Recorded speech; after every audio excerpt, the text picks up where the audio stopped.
Hey there.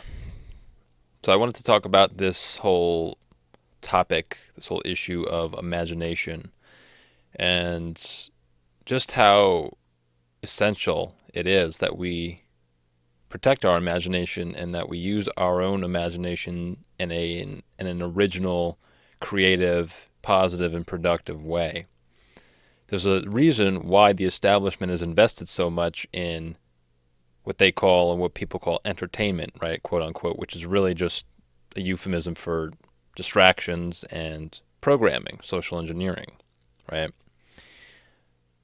So you can see the social engineering intertwined right into the very fabric of whatever, sort of pop culture, contemporary, popular celebrities or television shows or movies or music or any form of media or entertainment, sports even. It's even interwoven into sports.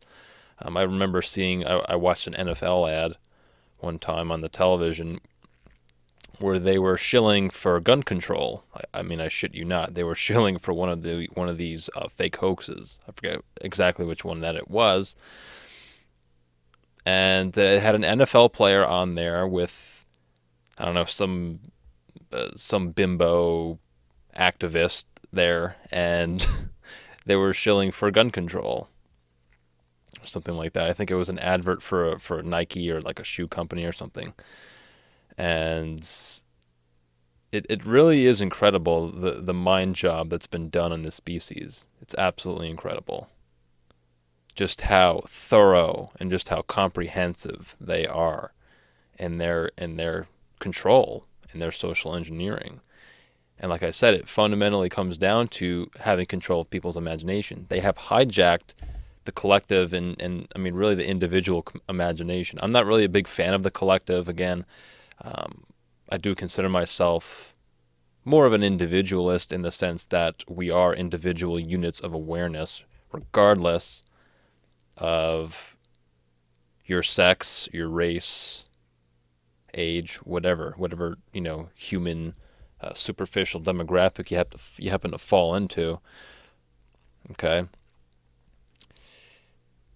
and a lot of people scoff at that. I know the whole individualist thing because there is still a collective that we are a part of here in this human life. However, that's not primary. That is not my primary concern in this life, in this world anymore. My primary concern is speaking to the individual. It's about quality over quantity to me at this point. And I'm getting more and more of an understanding of that as time goes on. Because the masses are asses, they always were, and they probably always will be. So, why concern myself with what other people are thinking when most people don't have an original thought in their head, quite frankly? Most people aren't really thinking, and if you're not thinking originally, if you're not again you're not utilizing your imagination in an original, constructive, positive manner, then what are you? You're just a shill. You're a troll. You're a puppet on a string. Whether or not people are even conscious of it, and most people aren't conscious. They're not conscious. They really are just trolls, literally troll puppets. Masses of just sort of zombie-like troll puppets. Really, that I mean that it's sad to say, but that's really what it is. And there is a lot of trauma involved. There's a bit of a contradiction for me because I do feel a lot of sympathy for people. I feel really bad for people, but at the same time, it just gets ridiculous after a while. You have to sort of shield yourself, and the best way to shield yourself is to recognize your own interior value, right? Your own self-worth, self-value, self-esteem. We hear all this sort of crap going on, but most people don't understand where that really comes from. That comes from your inner sanctuary, your inner temple, right? You could say the body's a temple, but it's really Your soul is really the ultimate temple in a way. It's the interior, the inner versus the outer.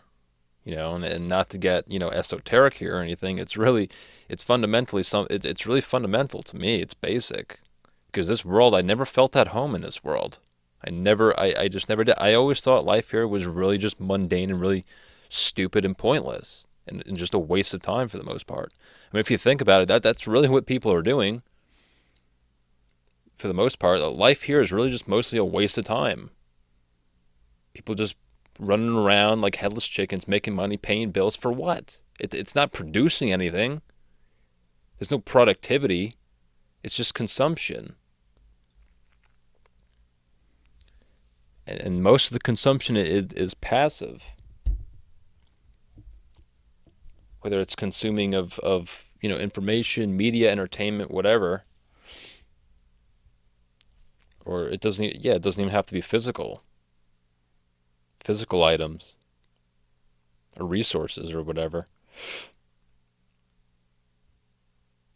So most people are just they really are. It's like they're demons in a way, really, when it comes right down to it. And I don't mean that in the sort of Christian religious sense of the word. I look at the term demon like interchangeably with a troll, right? That's what a troll is to me, just a demon, a minion, if you will, right? So anything that's going to avert and distract your attention away from, again, harnessing your own imagination. You could look at that as a demonic, antagonistic force, right, if you will.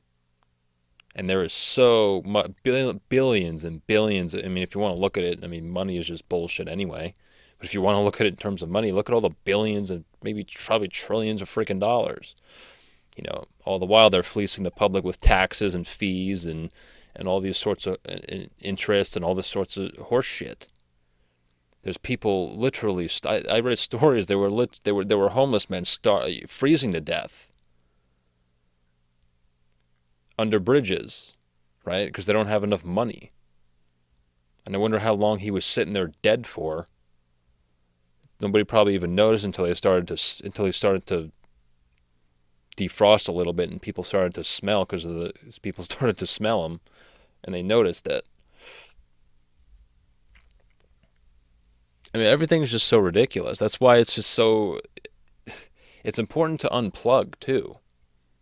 I mean, you want to stay okay. You want to stay abreast on things and on certain things. At the same time, I'm starting to wonder whether it's even worth it. I've been an advocate of renegade broadcasting for a while, and they're all off YouTube and all the major social media platforms because the information that they present is very dangerous to the establishment because they are very direct and unapologetic with naming the chosen group of people who are pulling the strings, who are controlling the levers of power. And that's why they're a threat. I don't like everything that they say. Matter of fact, I've tuned out from them recently because I just found some things that that were just kind of triggering to me, I guess you could say. You know, like I said, we all have our triggers and everything, and there's just certain things I'm just not willing to. I just can't really stomach anymore when I hear it, without getting into detail, because this is close to 10 minutes now. So the solution fundamentally, individually and collectively, it has to come from the individual first and foremost, right? The individual is more important than the collective, always. So yes, I am an individualist, and I'm not apologetic about that. The masses are asses. They always were and they always will be. That doesn't mean that people deserve to suffer. Maybe unless they cause suffering to others, consciously or unconsciously. It's I don't think it's necessarily even about intent. You could have good intentions, but if you don't know what the hell you're doing, what good is it? If you're blind, if you're deaf, dumb, and blind, you could have good intentions. What good is it going to do? So anyway, this has gone on long enough. Again, this is more of a catharsis for me. So anybody who decides to tag along, I do appreciate it, and I appreciate the interaction and the engagement as always. And I'm going to stop talking now and turn this off. And I hope this finds you well. And I will talk to you probably very soon. Bye for now.